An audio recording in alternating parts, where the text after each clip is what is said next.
Hello and welcome everyone. Welcome to today's session. It's called Close the Compliance Gaps MSPs Can't Afford to Ignore.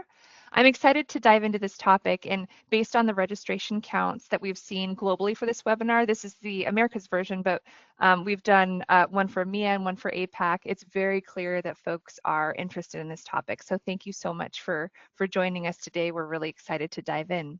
My name's Katie Snyder. I'm the Global Head of Marketing for Dropsuite, which is now part of NinjaOne. And I'll be kicking us off today, and I'm joined by Mark Kirsten. He will lead us through the bulk of the content, all the good stuff. He's our Chief Product Officer here at Dropsuite, and he's spent his career building products that empower MSPs and IT service providers to deliver secure, scalable cloud solutions. He brings a unique perspective at the intersection of product innovation, partner success, and compliance. And in my humble opinion, it makes him the perfect person to unpack today's topic, and we get into it. So I'm excited for us all to be here hanging out today. Before we get into the nitty-gritty, just a couple of housekeeping notes. First, this is a live session. The slides are already available for you to download, though, in the materials section of this webinar console. If you take a look in the upper right, maybe is where you can see it. That's where you'll find 3 data sheets. They're brand spanking new for you to download now, in addition to the slide deck in PDF format. So go ahead and grab those now, or you can grab them at any point throughout the presentation. But once we close this off, you won't be able to access those again. So I encourage you to grab them now. Secondly, we are going to be doing a Q&A portion at the end. You do not have to wait to load in your questions. If you have a thought that comes into your mind at any time, just go ahead and pop them in there. We're going to get to all of them at the end, so they'll just kind of stack up and be ready for us when we get to that stage. And then third, please do stick around to the very end. Like you likely saw in the promotion, we are going to give away a Nintendo Switch 2 at the end of this presentation. So for those of you who are catching this on a replay on YouTube or wherever you consume it, I'm going to go ahead and snip that part off of the presentation so you won't have to endure the FOMO. And then next time, I hope you can join us live. And then finally, like I mentioned, this session is recorded, but we are planning to send an email off in the next couple of days if you're opted into our emails. That's the one caveat to make sure. If you have opted out, you won't receive it. You can always email us at marketing@dropsuite.com if you have opted out but do want to receive the recording, and also the slide deck if you happen to forget to pull it out of the materials section right now.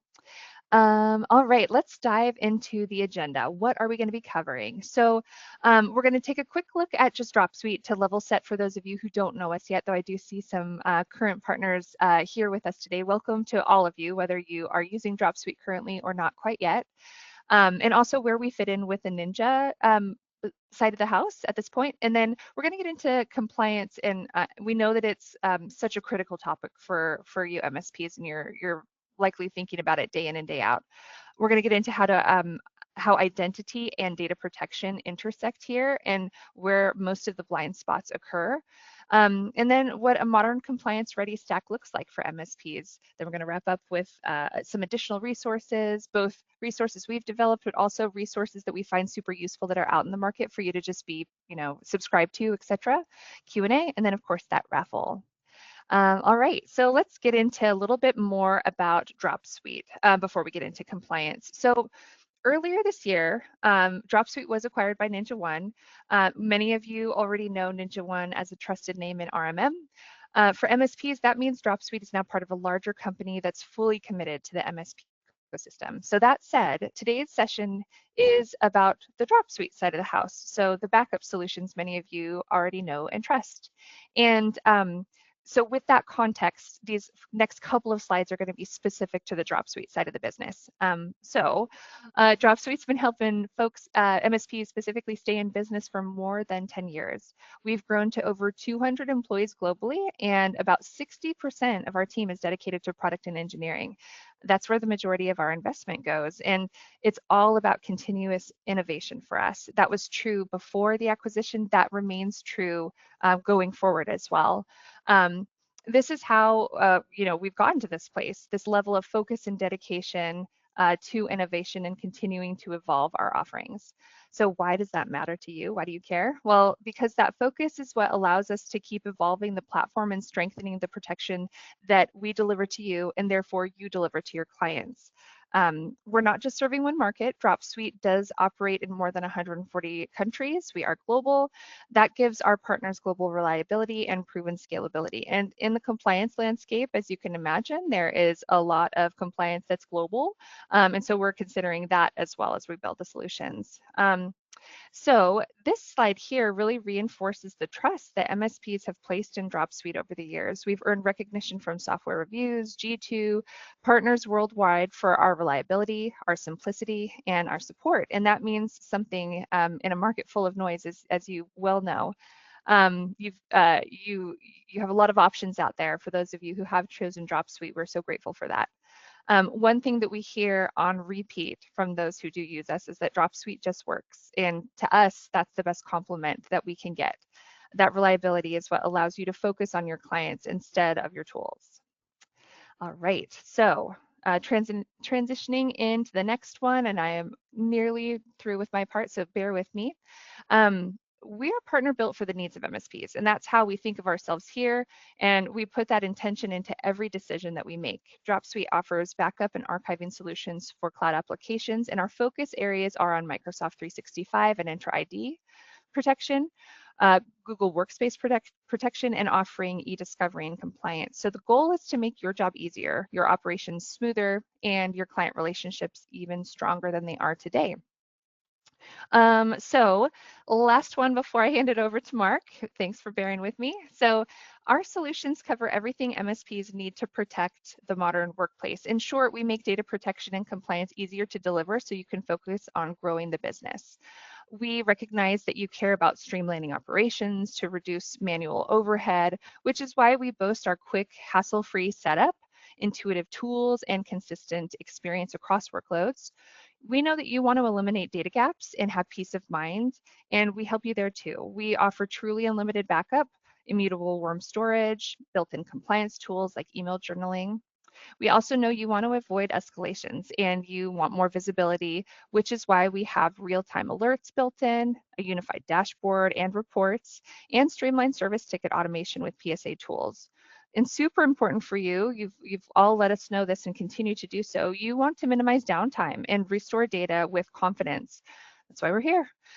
You want full control without data lock-in. We hear that too. Less manual restores in your life, and you want the best-in-class search for fast and accurate recovery. So that is what Dropsuite brings to the table, and we're so proud to be the SaaS backup solution that so many of you choose to partner with. All right, that's it for my part of the presentation. I'll go ahead and hand the mic over to Mark.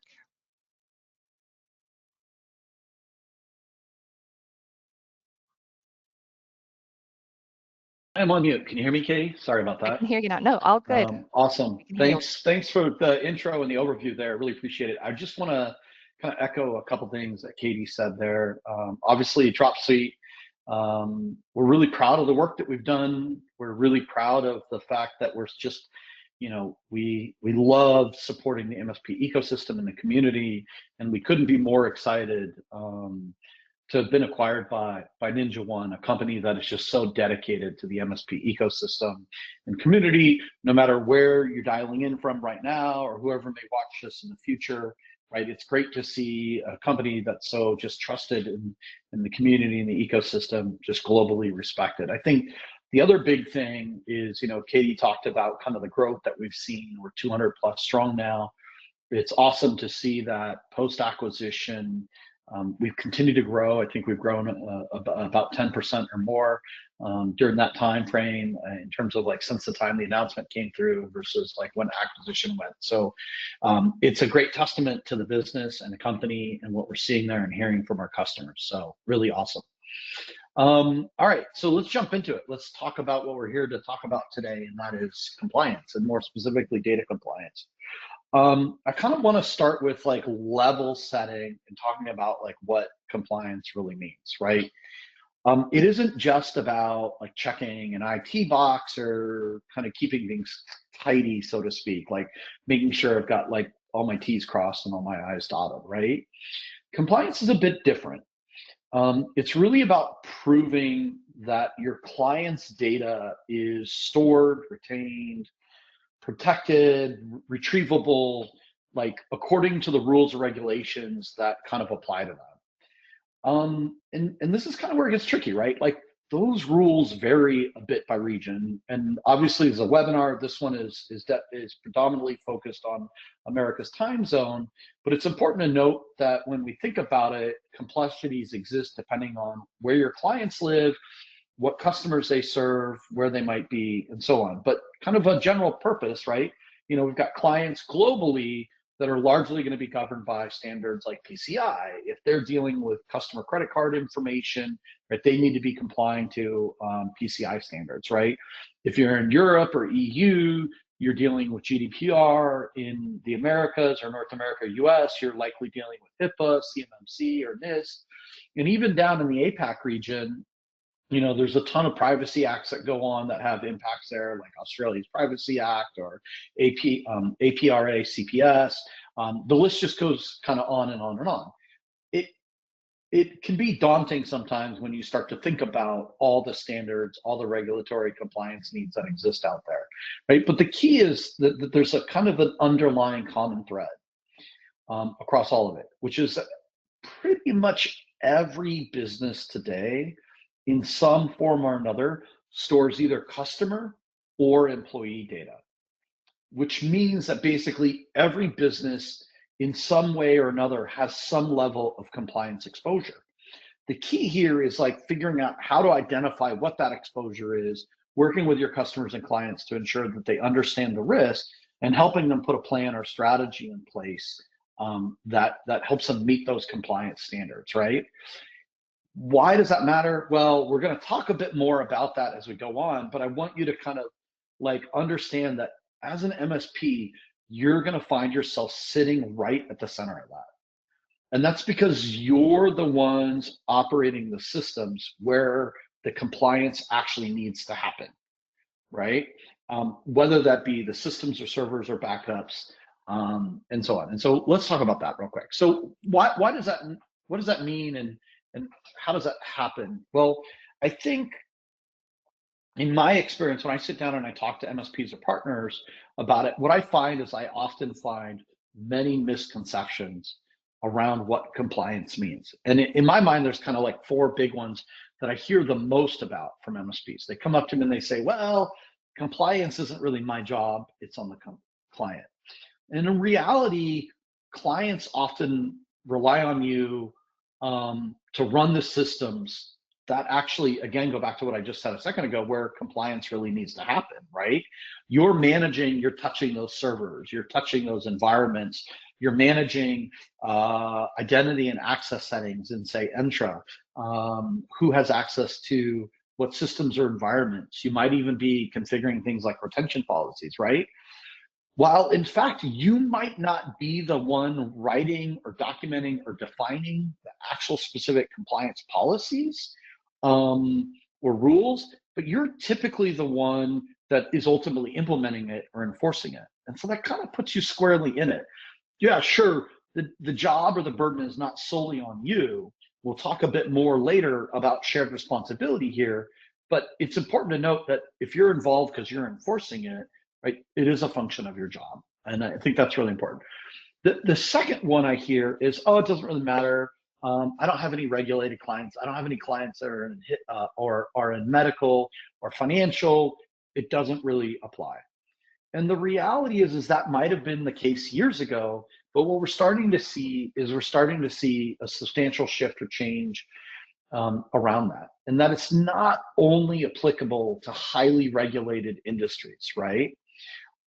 Just not anymore. Small businesses oftentimes will fall under many or most privacy laws, right?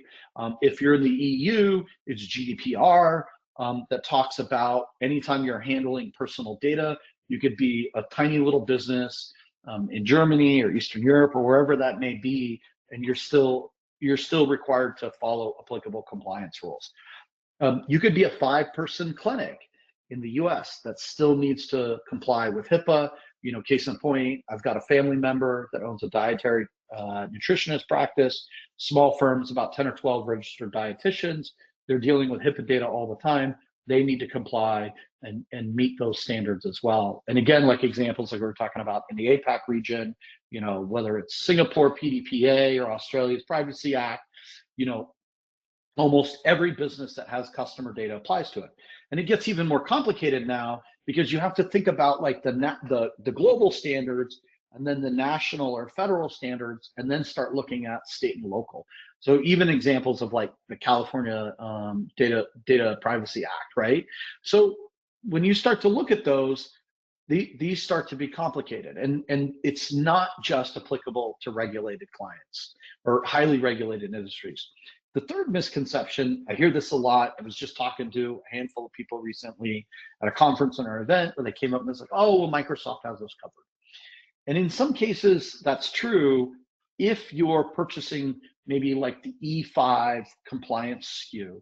Sure, they're going to have you covered for most things that you need to. But in the MSP ecosystem, you know, we're often deploying business standard or business premium to our customers, right? That's not going to give us the coverage that we need. So Microsoft doesn't necessarily have us covered, right? These native tools, Microsoft, I'm not getting immutable retention or storage. I'm not getting full audit log and trails. We'll talk a little bit more about that in a bit. And then what do we do when someone gets onboarded or offboarded? Sorry, really more when we offboard an employee that's no longer with the company. Are we obligated to retain some of that data? If so, for how long? Those are some of the things we need to be thinking about. And finally, I hear oftentimes from MSPs, I don't really think about compliance. I only deal with it when the client comes to me or when they say they need it. And what I found oftentimes is this is where the big misconception kind of comes in, is that there's a misconception on the client side where clients just think they're being covered or protected by the MSP, and the MSP is thinking, oh, well, the client will bring it up if it really matters. And the reality is, excuse me, that clients often don't really fully understand their obligation. You know, case in point, my family member with the practice, you know, it's challenging. Sure, they know a little bit about HIPAA, obviously because they need to, because they're in the industry, but they're not necessarily conscious or aware of other compliance or regulatory needs that fall on top of them due to some of the other privacy acts and that sort of stuff. And the challenge is, by the time a client asks for it, oftentimes it's too late. And the reason it's too late is because they're asking about it because they're under an active audit, or they've received a complaint, or there's some sort of legal issue. And at that point, it's too late to like fix retention policy. It's too late to rebuild, you know, access history or audit logs or those sorts of things. It's just too late. So the reality is, clients assume you've got it covered when oftentimes you might not. That's why I think it's really important for MSPs to start owning and driving the compliance conversation with their clients. So with that, like, hopefully that's kind of addressed some of the misconceptions that are out there, but I want to kind of reiterate why MSPs should care. First, I'll go back to what I said a second ago. You manage the data. That automatically puts you in the compliance conversation. And if you operate those systems where data is stored, you have a shared responsibility for how that data is handled. The second reason is because the new regulatory frameworks are starting to update their language and extend obligation to third-party vendors. That is you, right? HIPAA calls it business associates. GDPR calls it data processors. CMMC calls out external service providers. APRA, Australia's act, explicitly names managed service providers as service providers. They're extending that obligation to you, which means that shared responsibility model that we're so used to living with in the Microsoft world, when we think about Microsoft saying there's a shared responsibility between them and the end client and protecting and securing that data. Now what's happening is these regulatory bodies are saying, when it comes to compliance, there's a shared responsibility model that not only is on the client, but any of the third-party vendors that they use. And this trend, by the way, is only accelerating as we're starting to see continued updates to some of the language in these standards and in these frameworks. They're basically saying they're enhancing or extending it to third-party vendors. The reason is really simple, right? Like, this is a great way of thinking about it, right? When something goes wrong, whether it's an audit log, you know, or an audit finding that's going on, or a privacy complaint, or a security incident, if you find yourself being part of the investigation, that means you're part of it, right? You have a level of obligation or accountability, right? These regulators, the clients, they're going to start asking you tough questions. Was the data retained? What data do we have? How was it protected? Can I prove that it was protected? Those sorts of things. And that's where we start to see the need for these necessary controls in place. You should greatly care about it. The other thing, and I'll say this, and we'll talk a bit more about this, is candidly, this is kind of a bit of a competitive advantage.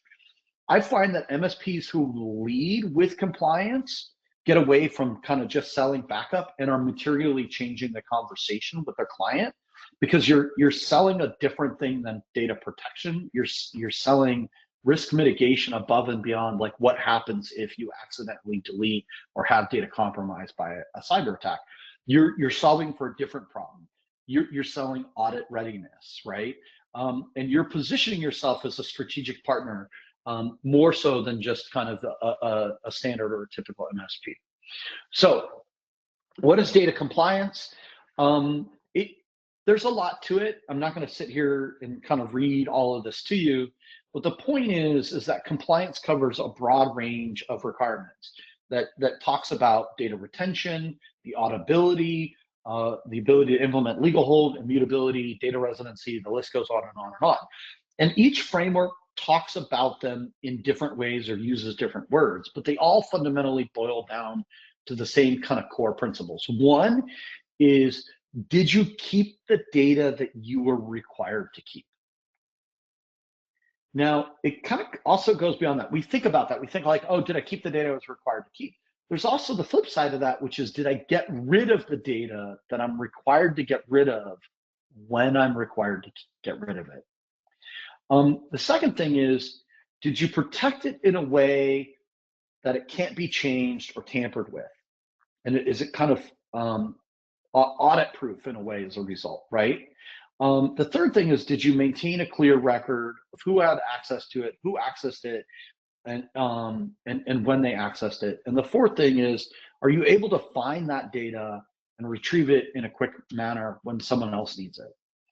These are kind of really the four things that need to be in place. And if you've got these four things in place, then you're in a good situation. But I think it's important to know that basic backup doesn't necessarily solve for that. We'll talk a little bit more about that coming up here. I do want to go back though. I think we talk about this, and we talk about this idea of immutability or protecting in a way that can't be changed or tamper-proof and auditing. I want to highlight something here that's really important and why this matters so much. For years, people have been, unfortunately, falsifying or fabricating evidence or information. And with the advent of AI, what we're starting to see is an absolute increase in that.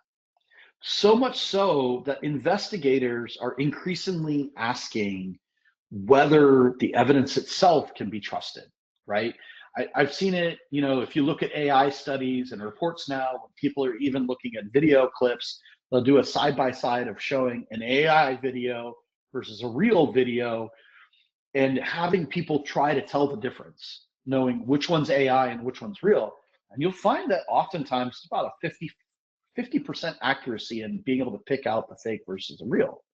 There have already, for years ago, been documented cases of where individuals or businesses have fabricated evidence or altered emails to try and present them as being legitimate. Well, here's an email that so-and-so sent me that said X, Y, and Z, right? And with AI, the ability to do that at an even larger scale, at an even higher level of quality, becomes even more challenging. So it's important to note that. And it's important to note that while this effort to fabricate information or evidence, the only reason that those attempts were ever caught was because the organization had actual proof of what was sent or received in immutable storage that couldn't be changed or tampered with, that had effective audit trails and logs to prove that and highlight when things were sent, when things were received, and who touched it, right? If you don't have that kind of evidence, you're exposed. You're not just kind of missing data, but the challenges around authenticity of the data like you do have, right? So it's like you're not just trying to solve for like, hey, I have the missing data, but you're also able to solve the authenticity around it. So when an MSP or a client walks into an audit without having consistent coverage or clarity, right?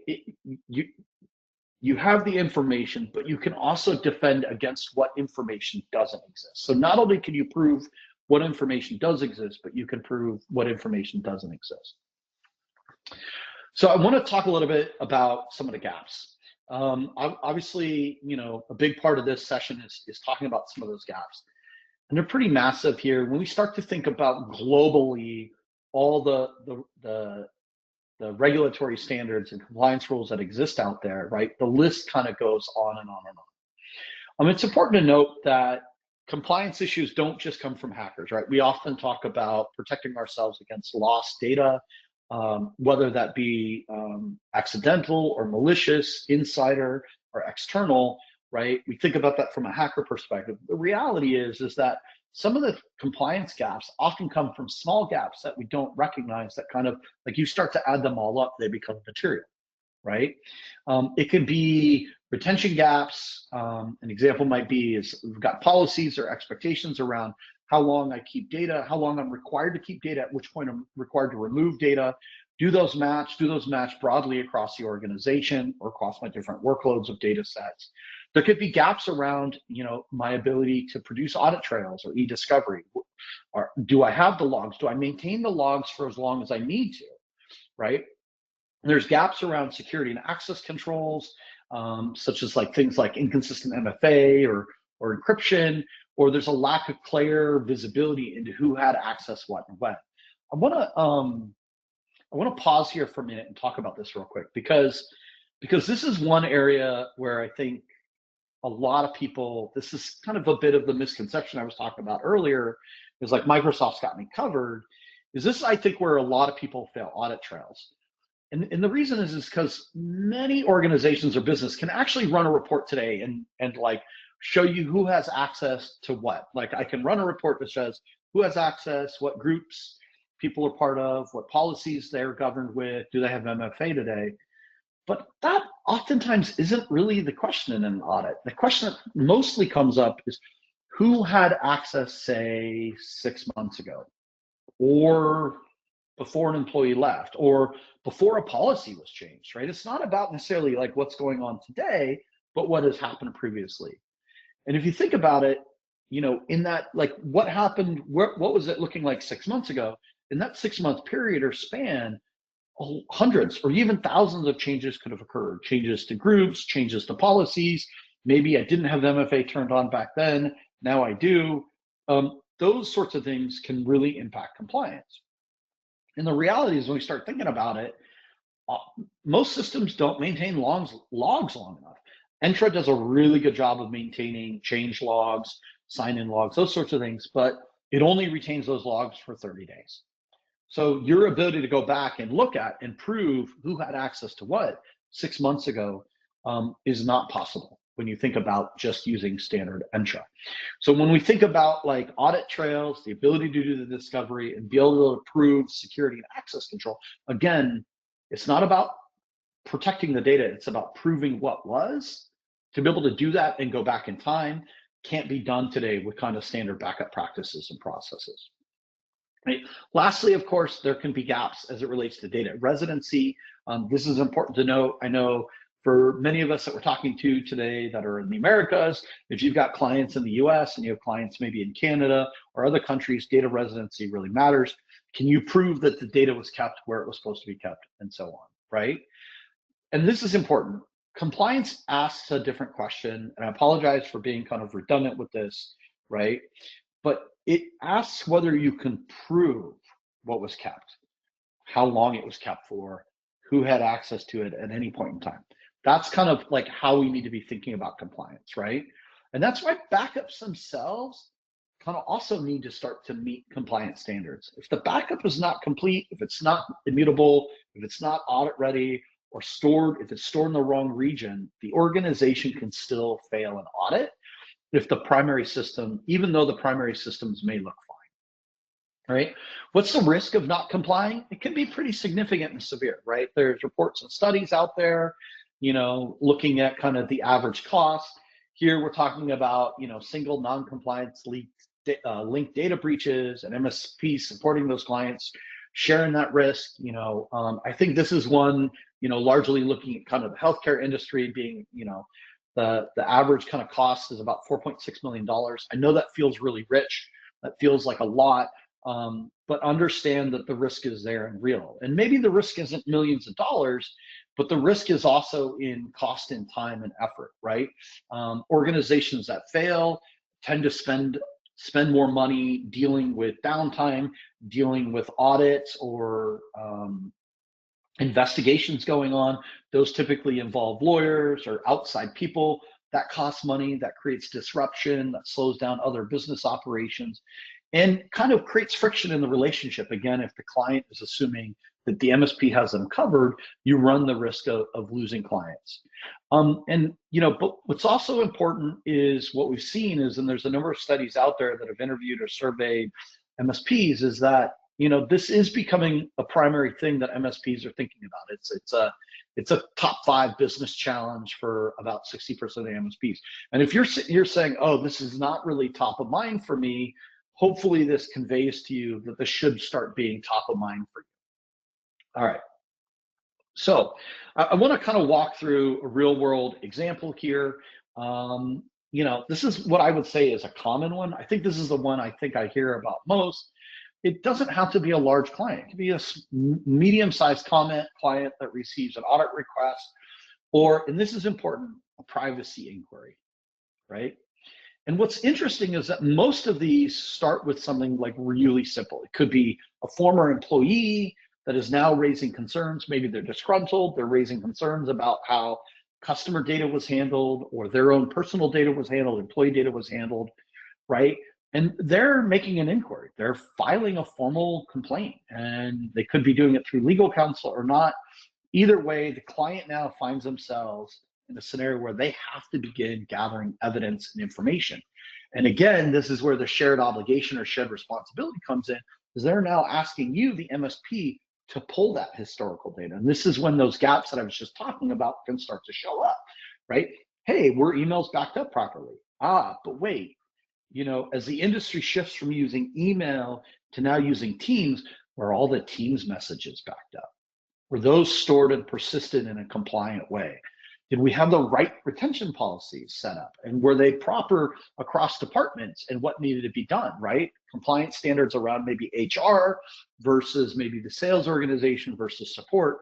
Need to think about those things.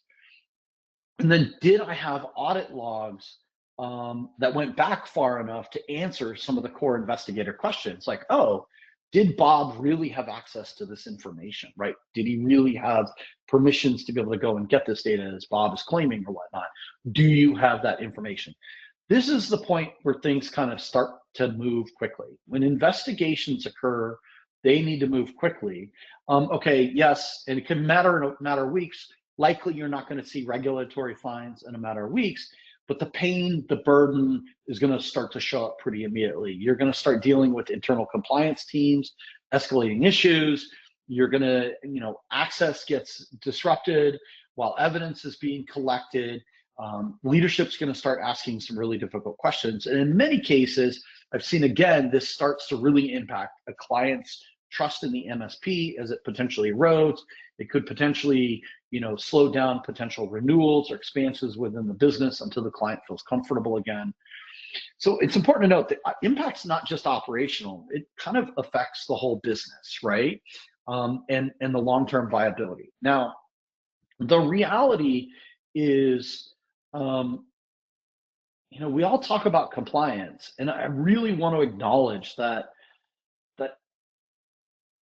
the reality is, for most MSPs to deal with it, it's a lot of work, right? It's kind of burdensome and it can be daunting, right?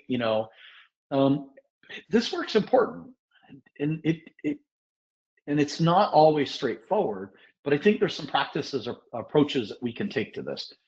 First, let's acknowledge, it can be super hard to sell the compliance value to the client. Even in many cases, it's even hard to just sell backup, much less compliance on top of that, right? And the reason is clients oftentimes don't feel the urgency until something's gone wrong, right? Like they don't care about backup until they've lost data and they can't restore it. So when we explain why they need compliance, we tend to talk about like retention or auditability or immutable backup, right? Like if those are challenging conversations as is, this can be challenging. Now, we're going to talk a bit about like how we overcome that. The second thing is most MSPs know compliance matters, but they're not really kind of like sure where to begin, right? Like, do I talk about retention? Do I talk about e-discovery, audit trails?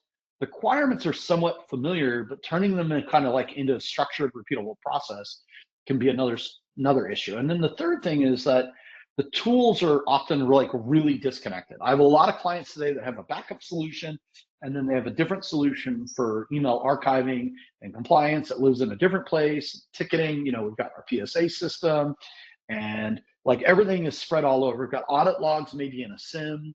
That fragmentation creates manual work and makes it difficult to see and understand whether a client is actually audit ready. So if compliance feels overwhelming, like I just want to make like everyone aware, like you're not alone in that, right? Like as Katie said, I've been doing this for a long time. My goal many years ago was to become a compliance expert, and I realized quickly that that's just not possible when you think about how we think about compliance globally. My goal has been to just stay as abreast of it as I can and take each client and each engagement as a unique one, right? The good news is that there are ways to simplify this, and we'll kind of start to walk through that here in a minute. So, the other big thing I want to talk about real quick is the kind of the uncomfortable truth, and the reality is that if you rely on Microsoft alone, you may end up in a difficult position, especially when clients are in a regulated industry, right? You will definitely end up in a difficult position in unregulated industries where you think it doesn't matter, because by the time you realize, the client realizes it does matter, as I mentioned earlier, it's often too late, right? In this scenario, though, if we think about regulated industries, right, the client's in the middle of an audit, they have a few employees that have recently left the company, and you want to make sure that that data doesn't disappear. But we kind of have this offboarding process where if an employee leaves the company, we remove a license, we deactivate it, Microsoft eventually deletes it. Oh, but I've got the data backed up, so I have it. This is true. You have the data backed up. But again, compliance isn't about having the data, it's about proof around the data. So does that backup have full audit log capability? Is it truly immutable? Can you prove the completeness of that data, right? That's an important thing. The other scenario, and what often happens is clients will go, oh, I'll just use Microsoft. I'll convert users' mailboxes to shared mailboxes, which is a common and a great practice. And I love the fact that people do that. But again, Microsoft doesn't allow you to do things like apply legal hold to shared mailboxes. So customers can still go tamper with shared mailboxes if they choose to or want to. So again, ability to prove consistency kind of starts to break down, right? So the ability to have a compliant proof system, whether the data is deactivated users or shared mailboxes, to be able to prove that is still critical. Again, Microsoft does not give you immutable data across all the various different workloads. It doesn't deliver full lifetime audit logs, as we talked about. Recycle bins get deleted pretty frequently, and most importantly, all the Entra logs and things like that get deleted after 30 days. And not to mention, most changes or modifications in Entra are not reversible, right? Which means that MSPs are often left in the middle trying to bridge that gap. They're asked, you either ask clients to keep paying for users that are no longer part of the organization, like you want to keep full licenses for them, and we all know that clients typically don't want to do that, or you end up taking the responsibility for somehow trying to figure out how to meet that retention requirement or audit obligations yourself. And by all means, please don't find yourself doing that, right? This is why compliance is a different conversation than backup, right? Yes, backup protects data. Compliance requires you to preserve it and prove it. So how do we do that? My recommendation is the following, which is here's how I would approach it with all your clients and start to kind of build out this framework within your organization, right? Now that we kind of understand the gaps, the next steps is to like figure out how you create a consistent, repeatable approach to compliance with your clients. It doesn't have to be complicated. You don't have to be a lawyer, right? But at a high level, everyone should start to understand which rules, which regulations, which frameworks actually apply to each of your clients. I like to simply do this, and I recommend MSPs just create an Excel spreadsheet, list of all your clients, understand the industry they're in. Who are the clients they serve? What data do they capture? Do they capture customer or client information or data? Do they capture credit card information? If they do, where do they store it? How do they store it? Understand those basic things. And then have a column with a list of all potential, depending on the region you're in, think about it again, federal, national, global, federal, national, state and local compliances, and then go through and check off the ones that actually apply and those that don't. For those that don't, document why you think they don't. This is really important. Simple spreadsheet, get started there. Now take this and sit down with each of your clients and review it together with them. That conversation is incredibly valuable just in and of itself. Even if they choose not to take on compliance services from you, what you're able to do is you're able to highlight where they meet requirements today and where they have exposure risk, right? Selling compliance services is like selling insurance. Everyone's supposed to have insurance. Not everyone does. If you're like me and you've been in an accident with an uninsured motorist, that's not a great experience, right? But it lets you get clear agreement with the client if they choose not to invest in specific areas, right? This also helps address that obligation area. I think hopefully many of you already do this. If your client chooses not to buy backup, you have them sign a document that says, I choose not to buy backup. Think about compliance the same way. You should be treating compliance that same way, right? Have that conversation, sit down, show them. When you do this, there's a little bit of an internal thing that goes off inside their head that says, oh, this is real. This is serious. Wow, I should take this serious, right? It helps them get over that hump more. From there, once you've done this and you've documented it and you understand it, now you start to confirm with them, what retention policies do we care about? Do we want to look at it at a department or user level, making sure that that's captured and documented and then implemented inside the environments? Now what ends up happening is once you do that and you implement the right systems, you're able to kind of easily move forward, ensure you've got effective auditability, data integrity, you're tracking access controls and so on, right?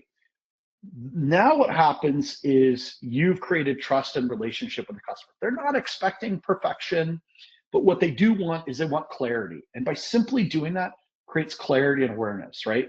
They want to know that when something happens, you can pull and have access to the right information and actually show how that was protected. Again, that's back to that proof statement. So what does that look like if you've done that right? At some point, there's some sort of a mid-quarter audit that's going on. Again, maybe regulated clients receive an audit request. By the way, this could also be a privacy issue, right? They need to produce a year's worth of communication. This is important. They need to do it for specific users, and they need to prove that everything was kind of retained. I see this often in organizations. It can happen even in internal employee communication. What was actually sent? When was it sent? Who sent it? Right? The ability to prove that something was delivered at a specific point in time. If it's done right, you as the MSP, you have the ability to pull that information. You can show that retention was set correctly, that journaling was there. This is really important because traditional backups do snapshot backups. They do a backup X period of hours. But remember, I can send an email, I can delete it, I can purge it from the deleted items, I can remove it, and all of that can happen in between a backup window. And that backup snapshot model doesn't create proof because there's a gap there, right? By leveraging an archiving solution that leverages email journaling, every email sent or received is automatically routed and and stored. So there's absolute proof. There's no risk of missing or losing data, right? You get the ability, we talked about the ability to apply compliance rules and legal hold and retention on shared mailboxes, same on Teams conversations, and so on. And if you add into that like Entra sign-in logs and admin logs and the ability to retain that for an extended period of time, you now have a comprehensive, defensible, provable environment. So instead of like scrambling, like trying to figure out where to pull that data, what was truly delivered, what wasn't, right? You're not worried about missing data. You don't have blind spots, those sorts of things, right? There's no last minute surprises, and you're truly protected. So as we kind of wrap up here, I want to kind of summarize why this is super important for MSPs. One is because when you solve for compliance, you can shift the conversation from like selling an add-on wrapped around a tool where you're kind of upselling a little bit of margin on it. What you're actually selling is you're selling outcomes.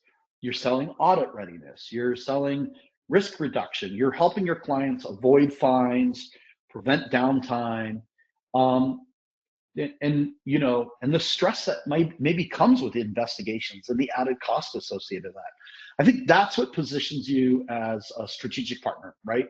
Clients trust MSPs who can help keep them compliant, and that kind of trust translates into longer relationships and predictable renewals. The second thing is simplicity of platform or a single platform. It's important to think about with the right platform or a solution, you can cover both your backup and compliance needs, both your data and identity access needs and controls.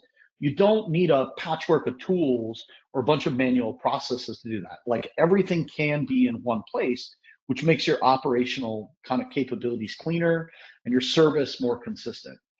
And the last thing is compliance can be like a high margin service. We'll talk a little bit about this in a second, but don't sell the tool, sell the service, right?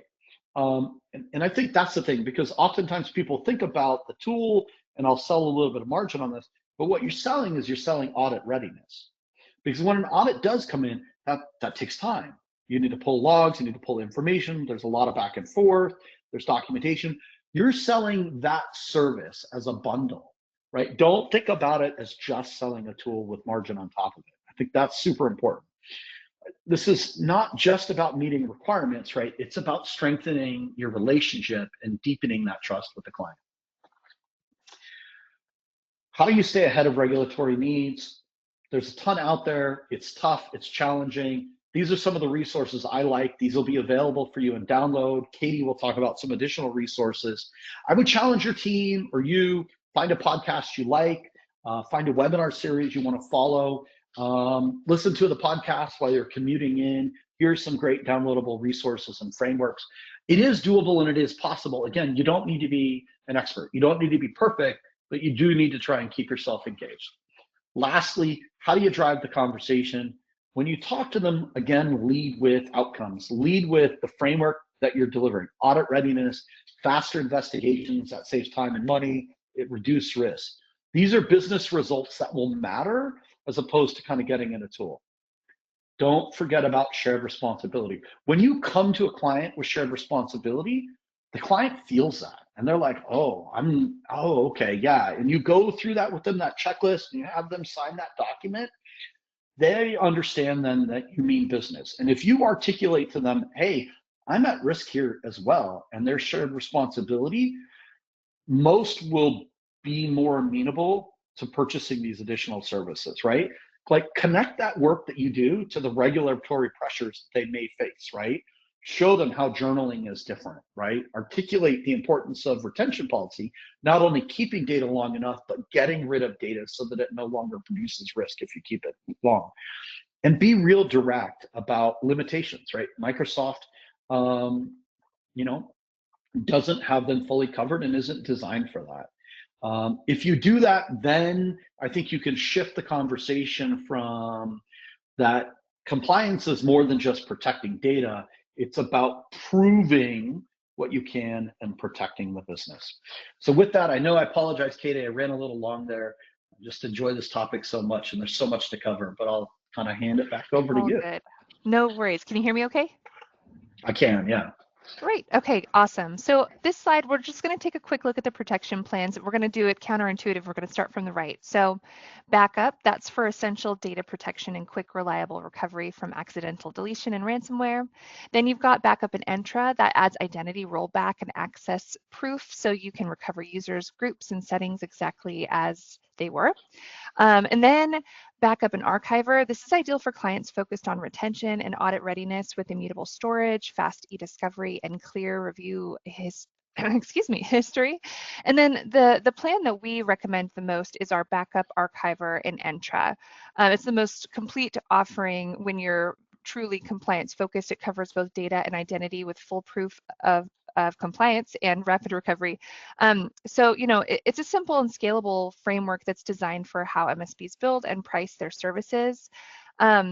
And I think, yeah, that's all that I wanted to share for this slide. So the next one is really all about the truth is compliance doesn't need to be complex or costly. When it's built in, it really does pay off rather. So the real value MSPs see when they lead with compliance, and this is likely obvious to you, but trust is earned. And so your proactive approach, your provable compliance helps you and your clients avoid costly fines, and it helps turn regulatory confidence into a business advantage for you, like Mark was saying. There's a time-saving component here. So automation and integrated workflows reduce manual audits and disconnected tools so your team can focus on clients or focus on those more strategic initiatives. And then having a unified tool, pairing Archiver and Entra Backup, you can deliver long-term compliance and identity protection without the cost or complexity of multiple vendors. The next slide is all going to be about resources. These are resources that Dropsuite built. So take a look at, we've got a case study with NR. You can check out how Renee has really sort of built this amazing MSP practice that's super compliance focused. It's a really compelling story that he's telling there. And we're happy to be a part of it, of course. We also have a few data sheets. You've got the Entra backup data sheet specifically. Then we've got 3 compliance data sheets. Those are the ones that we have loaded in the materials section of this console. And then we've got a big meaty anchor piece, actually 3 meaty anchor pieces that I want to make sure you are aware of. Your guide to a winning MSP revenue strategy, dive into that one. The campaign in a box for Entra Backup, this is a really cool one because it's a combination of sales enablement assets and then actual marketing campaign materials that you can take out into market. So if you're feeling like you want to get a little bit more information and brush up on both your knowledge and your internal sellers knowledge on Entra Backup and the value proposition and how to message, amazing resource for you to not only come up to speed and then also take it out to the market. Lastly, we're in the Q&A section of this. So before we get into the questions, and I see there has been some that have made their way into the Q&A, I wanted to make sure you are all familiar with our NFR license. We have free NFR licenses for your MSPs for up to 60 days for you to kind of kick the tires. This QR code will take you to the website where you can request a demo. On the website, you can also sign up for those NFRs if you are interested in those. Also reach out to your rep if you know who your rep is. Also want to make you aware of a promotion that's currently in market. So at the time of this broadcast, which is the 14th of November, now through the end of this calendar year, you can upgrade to Entra Backup SKU for free until December 31st. So that's the standard Entra Backup SKU pricing. It'll automatically apply starting January 1st. It's available for both new Dropsuite partners purchasing for the first time, and also for existing Dropsuite partners adding a new tenant or organization. To take advantage of this, either reach out to your rep or you can email entrabackup@dropsuite.com. If you forget that email address, pull down the webinar slides. It's loaded in there on this slide.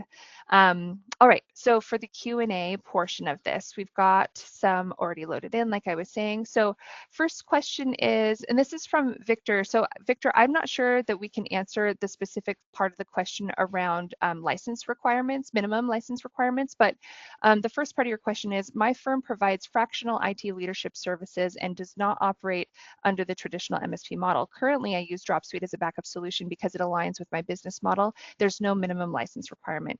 Does NinjaOne Since NinjaOne has acquired Dropsuite, will the licensing model change? The simple answer to that, Katie, is no. The licensing model will not change. Yeah, yeah. In terms of, it looks like Victor is also interested in other Ninja products, right? I don't know if those are going to change. That's something that, let's connect afterwards, Victor.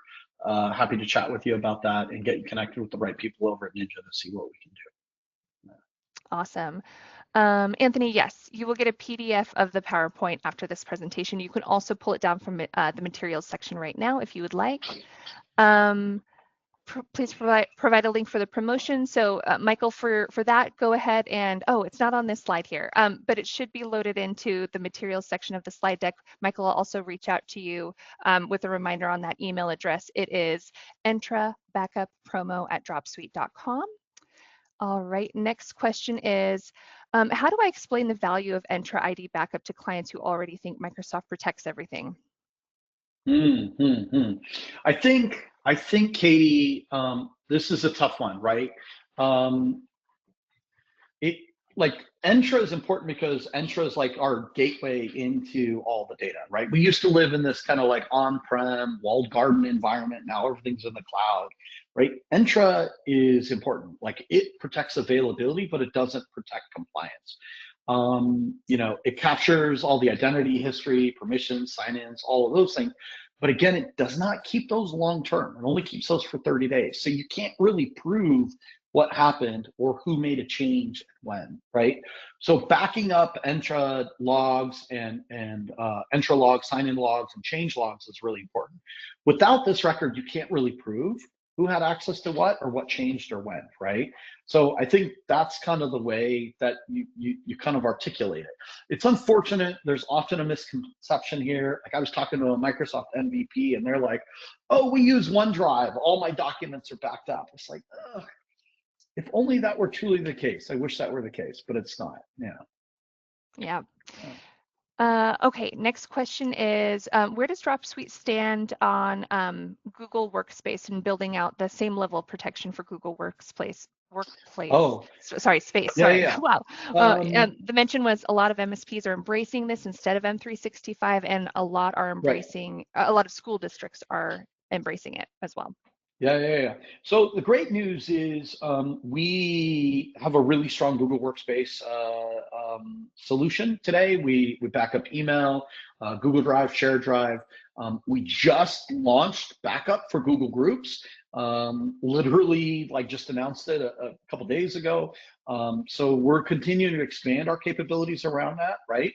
That includes the ability to do archiving, retention policies on all the different Google workloads, and we're continuing to expand that capability. You can also apply e-discovery and legal hold. So everything that we've talked about here in terms of not only backing up Google, but also applying all the compliance requirements to Google are also things that we do, and we're going to continue to look at expanding Google Groups. It sounded like you said they support the education space. Would love to chat more about that, right? One of the things we're looking at is needs of like supporting things like Google Classrooms and so on. So, yeah. Cool. All right, I'm looking at the time. We've got 2 minutes left. I see 4 more questions in here. We're going to see if we can get through as many as possible. Can you clarify why just having backups from a vendor wouldn't satisfy compliance requirements? I thought data backup through a third party counted as meeting compliance requirements. Yeah. So again, one of the biggest misconceptions that exist out there. I think this is probably the conversation I have the most, right? Backups were built with like this idea of like, oh, I have a backup because it's there for hardware failure, right? When we think about how backup industry started, I was doing backups 35 years ago, almost. Like we were doing backups back then because we were worried about hard drive failure. Then that kind of moved to, I'm worried about malicious deletion or accidental deletion, whether that's internal or external hackers, so on and so forth. Backups are really, again, they're snapshot based. They're designed to capture data at a point in time. They're not designed or built with auditability, traceability, and guaranteed coverage along the journey, right? Backups are about protecting data, not about proving it. So you need that added layer. And I talk to a lot of clients that don't necessarily understand that. I talk to a lot of clients that do, but as a result, buy 2 different solutions. One that does backup, so they can do the restore, and another that does the compliance archiving capability. Those systems are not designed to do restore, but Dropsuite has done a great job, I think, of really bringing those two together. Yeah. Yep. Audit logs in Google Workspace, is that something we have? Great question. Yeah. So we do that for Entra ID today. We are looking at and working on that for Google Workspace as well, as we look to kind of expand our solution there. Not something we have today. Would love to chat with the person that raised that question, kind of understand their needs and requirements a bit more and evaluate that. Yeah. Cool. Last one, thanks real for that quick. Question. There's more questions in here, so we're not going to get to all of them, but I think we can do this one real quick. What's our recommendation on backing up Teams, and do we have the product to do it? Yes, Microsoft Teams. Absolutely. Backup Teams. It's communication. It's internal communication. Depending on how you've got it set up, it could be external communication. Compliance, regulatory requirements require you to do that as well. We back up Teams. We back up channel messages, private chat messages, and thank goodness Microsoft recently changed their policy. They were charging for the API for this, so that made it kind of prohibitive for most people to get there. They've reduced that restriction, but you can back up private chats as well. Also super important, especially for regulatory needs. Again, it's the same as like email, right? If email volume has gone way down, people are using chat for that. You need to be able to back that up and prove it as well. Yeah. Yep. For those of you we didn't get to, we'll get to you offline. Apologies, and thank you so much for being participatory in the Q&A. Let's get to the winner of the Nintendo Switch 2. While Mark